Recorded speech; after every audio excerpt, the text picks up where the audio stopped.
Fabian, der Neustart im Fitnessstudio.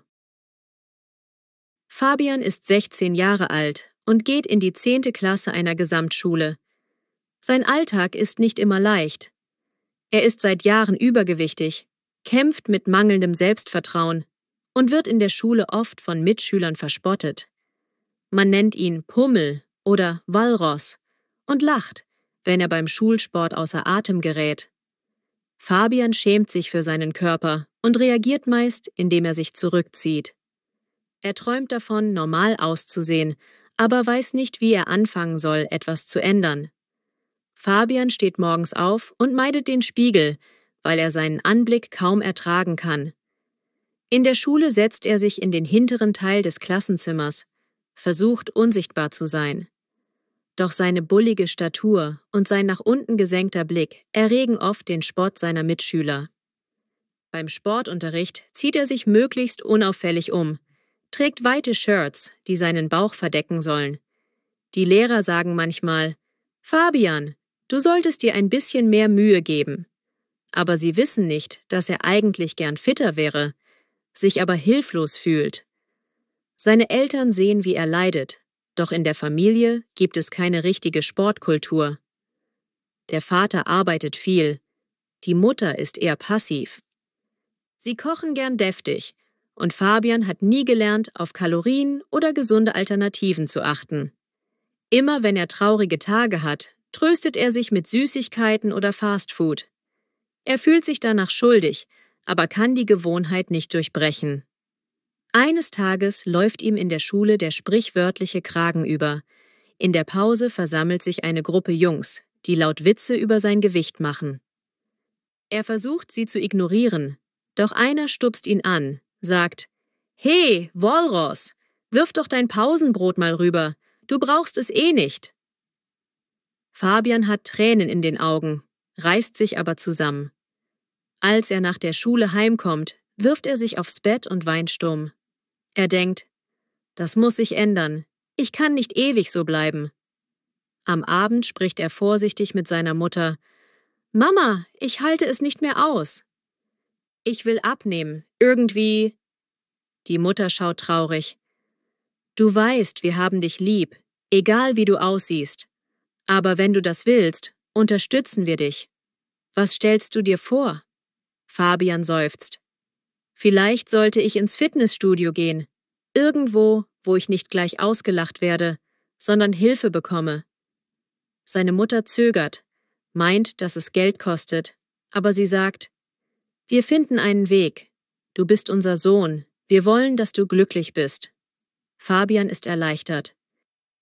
Ein paar Tage später fährt er mit seinem Vater durch die Stadt und sieht ein neu wirkendes Fitnessstudio, Pro Vital. Er zögert anfangs, weil er Angst hat, dort nur durchtrainierte Leute zu treffen. Doch auf der Website steht, dass sie Menschen jeder Statur willkommen heißen und Personaltraining anbieten. Er überwindet seine Unsicherheit, betritt mit klopfendem Herzen das Studio. Am Empfang lächelt ihn eine Mitarbeiterin an, sagt: »Guten Tag, womit kann ich helfen?« Er stottert: Ich bin Fabian, will abnehmen. Ein Beratungsgespräch?« Die Mitarbeiterin lächelt, bittet ihn, kurz zu warten. Kurz darauf erscheint ein Fitnesstrainer, Marvin. Er sieht aus wie ein freundlicher, sportlicher Typ, der Fabian direkt anspricht. »Hey, bist du Fabian? Komm mit, wir setzen uns im Büro zusammen.« Fabian spürt sofort, dass Marvin ihn nicht anstarrt oder verurteilt, sondern einfach neugierig ist, wie er helfen kann. Sie reden. Fabian schildert seine Lage. Übergewicht, Mobbing, keine Sporterfahrung. Er bricht fast in Tränen aus, weil er sich so schämt. Doch Marvin beruhigt ihn. »Ich war früher selbst übergewichtig. Du bist nicht alleine.« Marvin erklärt dem Jungen, dass es ein Prozess ist. »Du wirst nicht in einer Woche schlank. Wir bauen Schritt für Schritt ein neues Leben auf. Sport, Ernährung, Mindset.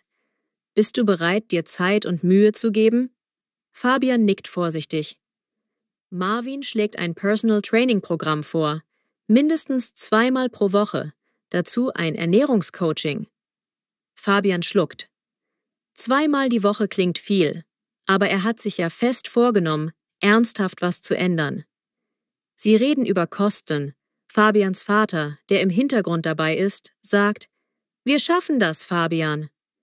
In den folgenden Tagen lässt Fabian seinen Mut nicht sinken und kommt pünktlich zum ersten richtigen Termin ins Studio. Er trägt eine weite Jogginghose, ein T-Shirt, spürt die Blicke anderer Mitglieder. Doch Marvin empfängt ihn an der Rezeption, zeigt ihm gleich den Weg zu den Umkleiden, gibt ihm eine Studiotour. Fabian staunt über Geräte, Freihantelbereiche, Kardiomaschinen. Er hat noch nie so etwas gesehen, außer in Videos. Marvin beruhigt ihn. Wir fangen mit leichten Sachen an. Marvin misst Fabians Körperdaten, Gewicht, Körperfettanteil, Umfang von Taille und Hüfte. Fabian schämt sich, als die Zahl auf der Waage erschreckend hoch ist. Aber Marvin sagt: „Kein Problem, das ist unser Startpunkt." Dann macht er einen kleinen Fitnesstest. Fabian soll auf dem Laufband langsam gehen.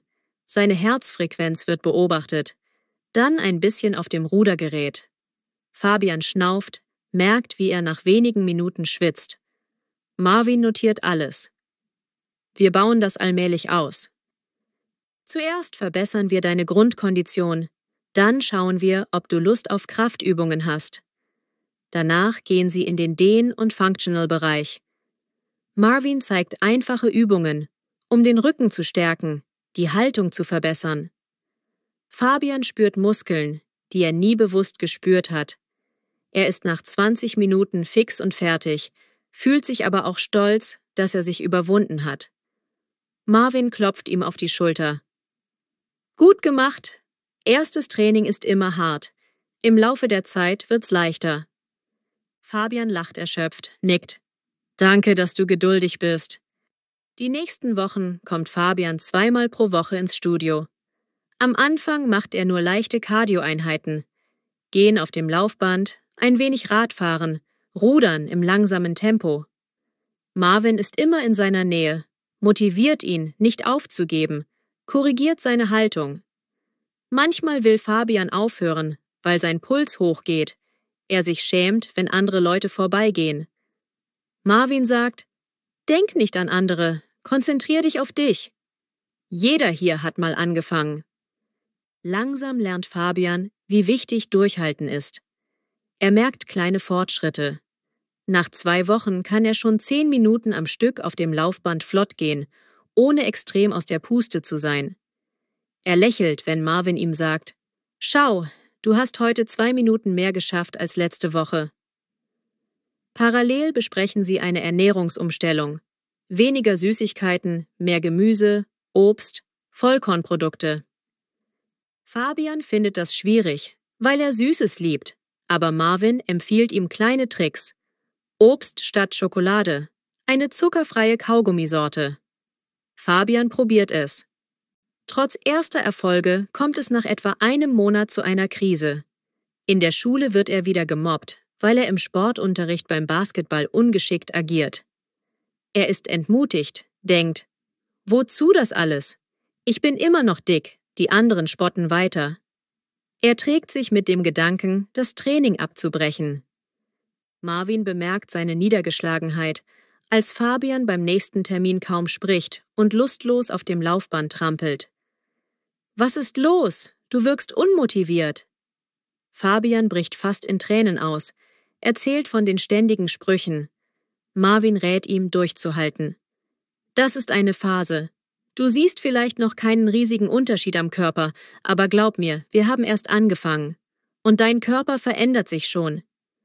Deine Ausdauer ist besser, deine Kraftausdauer auch. Diese Fortschritte wollen wir nicht wegwerfen." Fabian seufzt, bleibt aber. Marvin schlägt vor, dass er am Wochenende mal ein Bootcamp-Training im Freien ausprobieren könnte, um Abwechslung zu haben. Fabian scheut sich, weil er Angst hat, sich in der Gruppe zu blamieren. Aber Marvin sagt: „Wir passen das an dein Level an. Du wirst sehen, die Leute sind nett." Tatsächlich geht Fabian hin, erst sehr zögerlich, doch die Gruppe empfängt ihn herzlich. Er macht zwar langsamere Kniebeugen, kürzere Sprints, aber niemand lacht. Alle feuern ihn an. Er empfindet eine positive Gruppendynamik, spürt, dass er nicht alleine kämpfen muss. Nach dem Bootcamp ist er kaputt, aber erfüllt. Er fühlt sich weniger einsam. Nach etwa 2 Monaten zeigt die Waage 5 Kilo weniger. Fabian kann's kaum fassen. Er ist noch lange nicht schlank, aber dieses Minus ist ein Meilenstein. Marvin gratuliert. Fantastisch! Wir belohnen uns mit einem neuen Trainingsplan. Du bist jetzt bereit für etwas Krafttraining an den Maschinen. Fabian bekommt also Übungen wie Beinpresse, Lehzug, Brustpresse in geringem Umfang, aber das stärkt seine Muskeln. Er lernt, wie man sauber trainiert, ohne sich zu verletzen. Er freut sich, wenn er leichte Fortschritte in den Gewichten erkennt. Parallel bessert sich auch seine Ernährung. Er hat gelernt, ein gesundes Frühstück zu machen, etwa Haferflocken mit Obst statt Schokocroissants. In der Schule meidet er Süßigkeiten, trinkt mehr Wasser statt Cola. Manchmal rutscht er in alte Muster, aber Marvin sagt, kein Drama, wir machen weiter. Allmählich verändert sich sein Körpergefühl. Er geht aufrechter, hat etwas mehr Selbstbewusstsein. Eines Tages bemerkt Fabian, dass einer der Mitschüler, der ihn sonst immer ärgert, weniger Sprüche macht. Vielleicht merkt er, dass Fabian abnimmt oder dass Fabian beginnt, sich zurückzuwehren. Er lernt in der Umkleidekabine nicht mehr so verschüchtert zu sein. Der Sportlehrer registriert, dass Fabian beim Aufwärmen weniger keucht, beim Sprinten nicht mehr Letzter ist. Er lobt ihn öffentlich. Fabian, Respekt, du hast dich echt verbessert. Fabian errötet, doch in seinem Inneren glüht Stolz. Trotzdem bleiben einige Neider, die ihm missgönnen, dass er Erfolge hat. Manche murmeln, oh, guck mal, er tut so, als wäre er sportlich. Fabian versucht es zu ignorieren, was ihm dank Marvins Ratschlägen besser gelingt. Marvin hatte ihm gesagt, du definierst dich nicht durch deren Spott, sondern durch deinen eigenen Weg. In einem Jahr wirst du dich wundern, warum du dir solche Sprüche zu Herzen genommen hast. Es gibt Momente, in denen Fabian in alte Muster zurückfällt, etwa weil er an einem stressigen Tag eine Tüte Chips isst oder eine ganze Schokoladentafel. Danach fühlt er sich schlecht, denkt, alles umsonst. Aber Marvin trifft ihn dann beim nächsten Training, merkt, wie Fabian niedergeschlagen ist und sagt ruhig, niemand ist perfekt. Ein Ausrutscher ruiniert nicht alles. Hauptsache, du gibst nicht auf. Diese Ermutigung gibt Fabian Kraft, weiterzumachen. Nach 4 Monaten Training steht in der Schule ein Sportfest an, bei dem ein 1000-Meter-Lauf stattfindet. Fabian überlegt, ob er sich trauen soll, mitzulaufen. Vorher hätte er es nie gewagt, aus Angst, sich zu blamieren. Diesmal spürt er aber eine innere Stimme, die sagt, probier es. Du bist besser, als du glaubst. Er trägt sich ein. Als der Tag kommt, rennt er tatsächlich die 1000 Meter. Zwar nicht superschnell, aber er kommt ins Mittelfeld, nicht als Letzter. Er keucht im Ziel, aber lächelt. Ein paar Leute klopfen ihm auf den Rücken, sagen, gut gemacht. Er ist so erleichtert, dass er fast weint vor Glück. Marvin begleitet Fabian weiterhin, macht regelmäßige Messungen. Nach 6 Monaten hat Fabian insgesamt 12 Kilo abgenommen, Muskeln aufgebaut, seine Kondition ist stark gestiegen. Alle 4 Wochen passen sie den Trainingsplan an, steigern Gewichte oder fügen neue Übungen hinzu. Marvin redet auch immer wieder über Mindset, dass Fabian selbstbewusst sein soll, sich selbst loben, wenn er Fortschritte macht. Fabian beginnt, an sich zu glauben, selbst wenn in der Schule noch skeptische Blicke kommen. Manchmal sitzen sie auch in der Studio-Lounge und trinken einen Proteindrink oder Tee. Fabian fragt Marvin Dinge über dessen Leben. Marvin erzählt seine eigene Geschichte, dass er selbst mal übergewichtig war und nun als Trainer anderen helfen will. Fabian fühlt sich verstanden. Er merkt, dass Marvin weiß, wie es ist, schiefe Blicke zu ernten. Das schafft eine tiefe Vertrauensbasis. Ein halbes Jahr später steht Fabian an der Waage und sieht, dass er insgesamt 18 Kilo abgenommen hat. Seine Hosen sind viel zu groß. Er kauft neue Kleidung, fühlt sich in anderen Schnitten wohl. Seine Haltung ist selbstbewusster. Einige Mitschüler, die früher spotteten, sagen jetzt nix mehr oder machen sogar Komplimente. Fabian genießt sein neues Lebensgefühl. Er hat noch immer ein paar Kilo zu viel, doch er weiß, dass es ein Langzeitprojekt ist. Er ist nicht mehr der ängstliche Junge, der sich versteckt.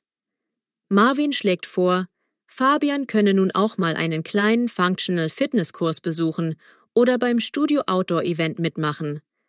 Fabian sagt, er traue sich, mal mit einer Gruppe zu trainieren.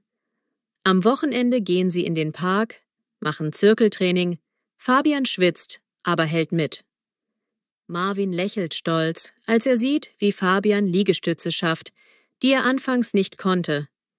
Fabian selber lacht am Ende, sagt, ich hätte nie gedacht, dass ich sowas durchziehe. In der Schule hat Fabian sich inzwischen so weit entwickelt, dass er für neue Schüler als Sportbuddy ausgewählt wurde. Der Sportlehrer erkennt, dass Fabian ein gutes Vorbild sein kann. Wenn jemand am Anfang Schwierigkeiten hat, könntest du ihm sagen, wie du es geschafft hast. Fabian ist gerührt, fasst es kaum, dass er jetzt sogar jemanden anleiten soll, wo er doch selbst vor einem Jahr so unsicher war. Er sieht, wie sein Leben sich gedreht hat. Marvin und Fabian bleiben in regelmäßigem Kontakt. Auch nach einem Jahr Training geht Fabian weiter ins Studio, jetzt auch selbstständig, ohne dass Marvin jeden Schritt kontrollieren muss. Sie sprechen oft, tauschen sich aus. Marvin gibt ihm immer wieder neue Übungen. Zum Beispiel probiert Fabian mal Kettlebell Swings oder andere fortgeschrittene Sachen. Fabian genießt es, neue Herausforderungen anzunehmen, fühlt sich wie ein anderer Mensch. Wenn Fabian zurückblickt, erkennt er, dass dieser Entschluss, ins Fitnessstudio zu gehen und mit Marvin zu arbeiten, sein Leben grundlegend verändert hat. Nicht nur, dass er an Gewicht verlor und Muskeln aufbaute. Er gewann Selbstvertrauen, lernte Disziplin, hat in der Schule eine bessere Haltung, trägt Kleidung, die ihm gefällt.